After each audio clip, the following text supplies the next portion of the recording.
이제 신명기 34장이 오늘 끝납니다. 그동안 또 신명기 같이 함께 해오신 모든 분들께 감사를 드립니다. 내일 다음부터는 이제 여호수아 시작합니다. 저는 아시는 분들은 아시겠지만 뒤늦게 목사가 되었습니다. 저도 한때는 집사였던 적이 있었습니다. 근데 하나님께서요 목사로 불러주셨고, 그런데 그러면서 목사가 되면서 결단한 것이 하나 있었는데요. 뭐냐면 절대로 제가 하나님께 돌아갈 영광을 뺏지 않겠다라고 하는 결단을 했습니다. 하나님보다 더 주목받지 않겠다라고 하는 그런 결단을 했습니다. 왜 그런 결단을 했냐면 제가 평신도 때 가만히 보니까 어떤 목사들은 자기가 영광을 받으려고 하나님의 영광을 가로채는 그런 사람들도 보았기 때문입니다. 교회가 부흥하면 다 자기 때문이랍니다. 교회가 성장하면 다 자기가 잘해서 그런 것이랍니다. 교회 분위기가 좋으면 다 자기가 열심히 하고 자기가 유능해서 그런 것이랍니다. 그러며 하나님께 돌아갈 영광을 자기가 가로채며 목회하는 분들을 봤습니다. 그러면 사람들에게 대접받고 싶어하는 그런 경우도 봤습니다. 물론 우리가 목사들을 대접하면 하나님께서 기뻐하십니다. 목사들을 잘 대접하면 하나님께서 그것을 갚아주시고 복을 주십니다. 그런데 어떤 목사들은 그것을 이용해서 하나님 섬기듯 자신을 섬겨야 된다라고 말하기도 합니다. 아마 많이 들어보셨을 거예요. 하나님 섬기듯 목사를 섬겨야 되고, 어떻게 보이는 목사도 섬기지 못하면서 보이지 않는 하나님을 섬길 수 있느냐, 그런 말을 많이 합니다. 그런데요, 여러분이 아셔야 되는 게 목사에게만 하나님 섬기는 것이 아닙니다. 우리는 모든 사람들과 모든 일에 하나님 섬기듯 섬겨야 되는 겁니다. 그게 골로새서 3장 23절 말씀이죠. 무슨 일을 하든지 마음을 다하여 주께 하듯 하고 사람에게 하듯 하지 말라. 아멘. 무슨 일을 하든지 사람에게 하듯 하지 말고 주께 하듯 하라라고 하나님께서는 명령하셨습니다. 근데 이런 말씀이 있음에도 불구하고 자꾸만 어떤 목사들은 자기만 하나님 섬기듯 사람들이 섬겨야 된다. 자기에게만 그렇게 해야 된다라고 말합니다.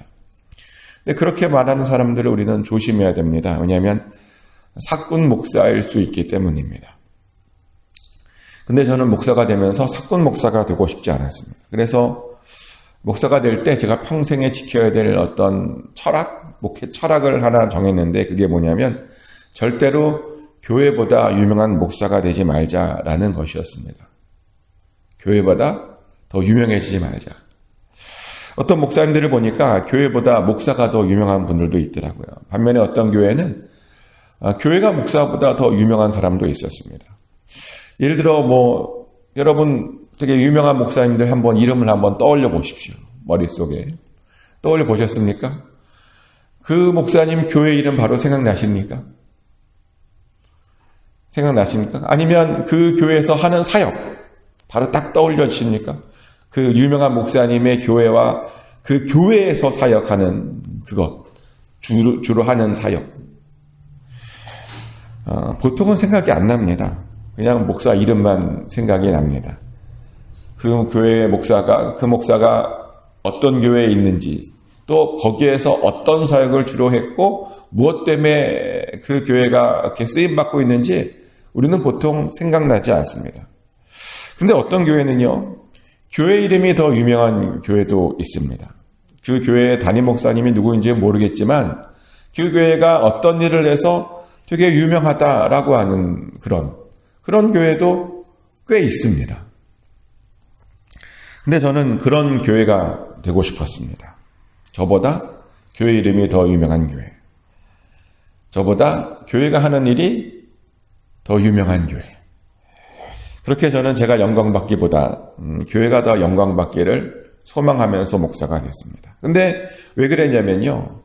왜 교회가 더 유명해져야 되냐면 교회가 예수님이잖아요. 우리는 교회를 예수님의 몸이라고 말을 합니다. 그래서 교회가 영광받는 것이 예수님께서 영광받는 것입니다. 그런데 사실 이것이 하나님께서 요구하시는 것이기도 합니다.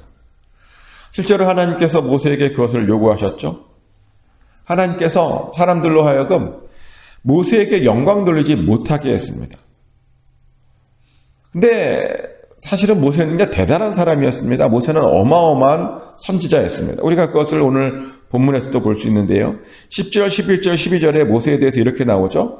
그 후에는 이스라엘의 모세와 같은 선지자가 일어나지 못하였나니 모세는 여호와께서 대면하여 아시던 자요 여호와께서 그를 애굽 땅에 보내사 바로와 그의 모든 신하와 그의 온 땅의 모든 이적과 기사와 모든 큰 권능과 위엄을 행하게 하심에 온 이스라엘의 목전에서 그것을 행한 자이더라. 아멘. 방금 읽어드린 말씀에 따르면 모세 이후에는 모세와 같은 선지자가 나타나지 않았다라고 성경은 이야기합니다. 모세는 얼마나 대단했냐면 다른 선지자들과 다르게 하나님을 대면하여 알던 자랍니다. 하나님께서 그를 애굽에 보내셔서요. 바로와 모든 신하와 온 땅에서 기사와 이적과 큰 권능과 위엄을 행했고요. 그것을 이스라엘 앞에서도 행한 자였다. 그렇게 대단한 자였다라고 말을 합니다. 그러다 보니 모세는요. 구약에서 가장 대단한 사람으로 꼽히고요. 신약에서 가장 영향력 있는 사람이 예수님이라면 구약에서 가장 영향력 있는 사람은 모세라고 우리는 당연히 꼽을 수 있습니다. 그리고 심지어 모세는요, 최후의 심판 때에도 아주 중요한 역할을 할 것이라고 말합니다. 요한복음 5장 45절 말씀이죠. 내가 너희를 아버지께 고발할까 생각하지 말라.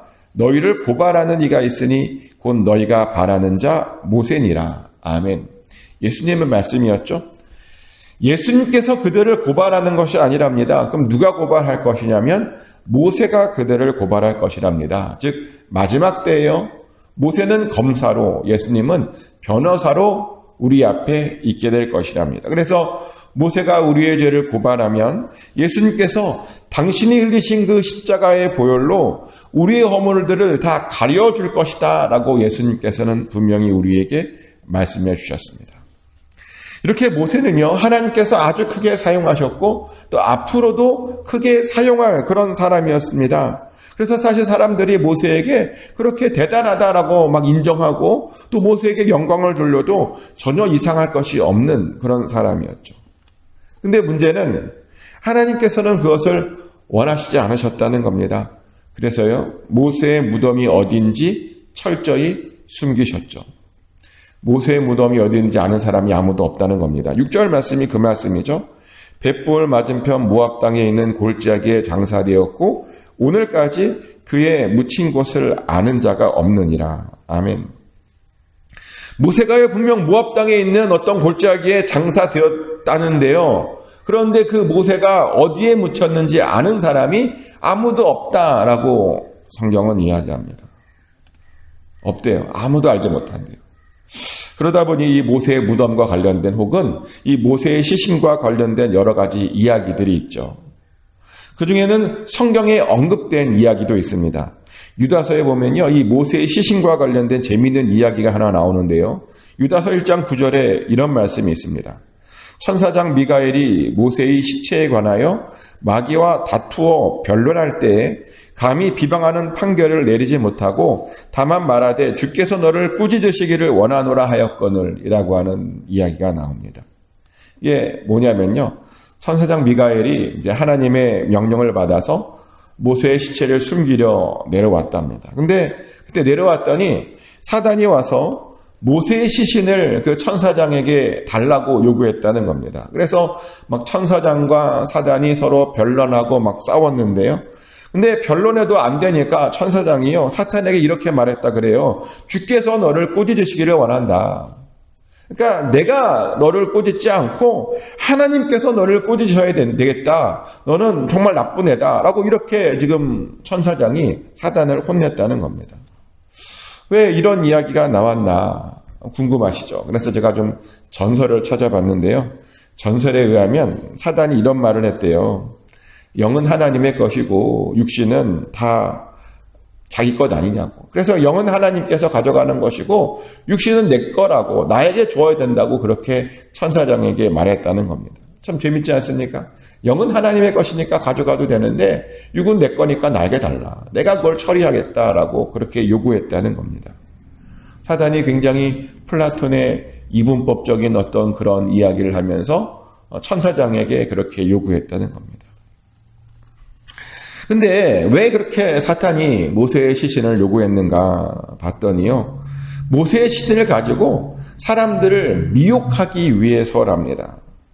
모세의 시신을 가지고 무덤을 만들어서 사람들이 모세에게 영광 돌리게 하려고 했기 때문이라는 겁니다. 그렇게 모세를 우상으로 만들 그런 계획을 세웠답니다. 그런데 하나님께서 그 계획을 알고 계셨죠. 그 모든 것을 알고 계셨습니다. 그래서 모세가 죽자마자요, 천사장 미가엘을 바로 내려보내서 모세의 시신을 바로 처리하게 한 겁니다. 바로 숨기게 한 겁니다. 그래서 아무도, 사람들이 모세를 묻었잖아요. 근데 묻었음에도 불구하고 모세의 시신이 어디 있는지 아는 사람이 아무도 없게 되었다는 겁니다. 그리고 그 덕분에 모세가요, 우상화되지 않았습니다. 정말 대단한 사람이고 대단한 일을 했는데 그는 우상화되지 않았고, 그래서 다른 사람들로 하여금 미혹받지 않게 했다는 것이죠. 우리가 여기에서 명심해야 되는 것은 뭐냐면, 사단은 어떻게든 사람이 영광받게 하려고 애쓴다는 겁니다. 스포트라이트를 하나님이 아닌 사람에게 자꾸만 집중시키려고 한다는 겁니다. 그래서 그 스포트라이트를 받는 사람도 타락시키고, 그것을 보는 모든 주변 사람들도 같이 타락시키게 만든다는 겁니다. 그래서 우리는 어떠한 일이 있어도요, 사람이 영광받게 해서는 안 됩니다. 무슨 일이 있어도 사람이 주목받게 해서는 안 됩니다. 오직 영광은 하나님께서만 받으셔야 되고요, 하나님께만 주목받아야 됩니다. 그것이 바로 하나님의 뜻입니다. 자, 그럼 우리가 어떻게 해야 하나님께 합당한 영광을 돌릴 수 있을까요? 어떻게 하나님께만 영광을 돌릴 수 있을까요? 어떻게 해야 되냐면요, 우리가 우리 스스로를 높여서는 안 됩니다. 어떤 사람들 보면 막 자기 스스로 막 높임 받으려고 막 그런 사람 있잖아요. 아니요, 우리는 우리 스스로 우리를 높여서는 안 됩니다. 하나님께서 우리를 높여주실 때까지 우리는 그냥 기다려야 됩니다. 그런데요, 그렇게 하나님께서 우리를 높여주실 때까지 잘 기다리려면요, 성경은 말하기를 우리가 겸손해야 된다라고 말을 합니다. 베드로전서 5장 5절부터 6절까지의 말씀이죠. 젊은 자들아, 이와 같이 장로들에게 순종하고 다 서로 겸손으로 허리를 동이라. 하나님은 교만한 자를 대적하시되 겸손한 자들에게는 은혜를 주시느니라. 그러므로 하나님의 능하신 손 아래에서 겸손하라. 때가 되면 너희를 높이시리라. 아멘. 젊은 자들이나 장로들이나 서로 겸손으로 허리를 동여야 된다라고 말을 합니다. 왜냐하면 하나님께서 교만한 자들을 대적해야 하시기 때문입니다. 그리고 겸손한 자들에게는 은혜를 베풀어 주신답니다. 그리고요, 우리가 그렇게 겸손하게 있으면 때가 되면 하나님께서 우리를 높여주신다라고 말을 합니다. 즉, 우리가 겸손하게 잘 지내고 있으면요, 우리가 우리를 높이지 않게 되고 하나님께서 우리를 높여주신다는 겁니다. 그러니 겸손하라고 하나님께서 우리에게 명령하셨습니다. 맞습니다. 겸손하면요, 하나님께서 알아서 정확한 때에 우리를 높여주십니다. 겸손하면 돼요. 근데 겸손하라 그랬더니 또 많은 분들이 겸손이 뭔지를 잘 모르시는 분들도 있습니다. 언젠가 겸손에 대해서 설교를 했던 적이 있는데요. 근데 설교를 하면서 나중에 듣고 나서 사람들이 이런 질문을 하더라고요. 겸손이 자기는 잘 뭔지 모르겠다고. 그게 왜 모르냐 그랬더니 겸손과 비굴이 헷갈린대요. 겸손한 건 줄 알았는데 그게 비굴처럼 보여서, 비굴은 맞지 않는 거지 않냐고. 어떻게 비굴하게 사냐고. 그래서 이 겸손과 비굴이 헷갈리다 보니까 겸손이 어렵다고, 뭐가 어떻게 해야 되는지 모르겠다고 그런 말을 하더라고요. 근데 그런 것 같아요. 겸손과 비굴이요, 되게 비슷해 보여요. 근데 비굴은 겸손이 아니죠. 그럼 비굴은 뭐냐면요, 비굴은 꾸며낸 겸손임을 말하는 겁니다. 겸손에도요, 진짜 겸손이 있고 꾸며낸 겸손이 있답니다. 제가 한 말이 아니라 골로새서 2장에 나오는 말이에요. 골로새서 2장 18절에 이런 말씀이 있어요. 아무도 꾸며낸 겸손과 천사 숭배를 이유로 너희를 정죄하지 못하게 하라. 그가 그 본 것에 의지하여 그 육신의 생각을 따라 헛되이 과장하고 아멘. 이런 말씀이 있습니다. 그러니까 꾸며낸 겸손이라는 게 있는데 그 꾸며낸 겸손이 뭐냐면 헛되이 과장하는 겸손이라는 겁니다. 그런 겸손이 있어요. 그걸 비굴이라고 하죠. 왜 그런 사람들이 있잖아요. 주변에 진짜 겸손하진 않고 겸손 한쪽만 하는 사람 있잖아요. 겉으로만 그냥 불쌍하게 보이는 사람들. 근데 막 다른 데 가서는 전혀 그렇지 않고 속마음은 하나도 겸손하지 않은 그냥 겉모습만 그렇게 보이는 사람들이 있습니다. 저는 그런 사람들을 정말 많이 봤습니다. 그렇게 꾸며낸 겸손을 보여주며 그 꾸며낸 겸손으로 어떤 이익을 취하려고 하는 사람들을 정말 많이 봤습니다. 그런데요, 그런 겸손은 하나님께서 싫어하시는 겸손입니다. 하나님께서는 다른 사람들에게 보여지는 행동들보다 더 무엇을 중요하게 여기시냐면 우리의 진짜 마음, 우리의 속마음, 그것을 더 중요하게 여기십니다. 그래서 겸손한 것처럼이 아니라 겸손한 척이 아니라 진짜 겸손해야 된다는 겁니다.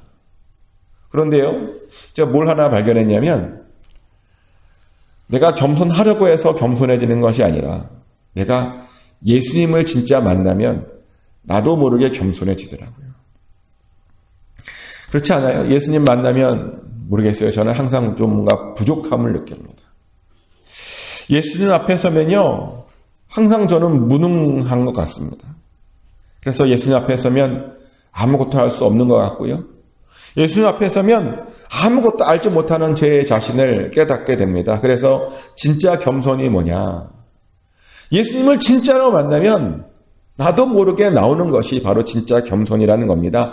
예수님께서 워낙 거대하시다 보니 부족함이 느껴져서 나도 모르게 자꾸만 예수님 뒤에 숨게 되더라는 겁니다. 저는 그래요. 저는 제 자신이 항상 부끄럽습니다.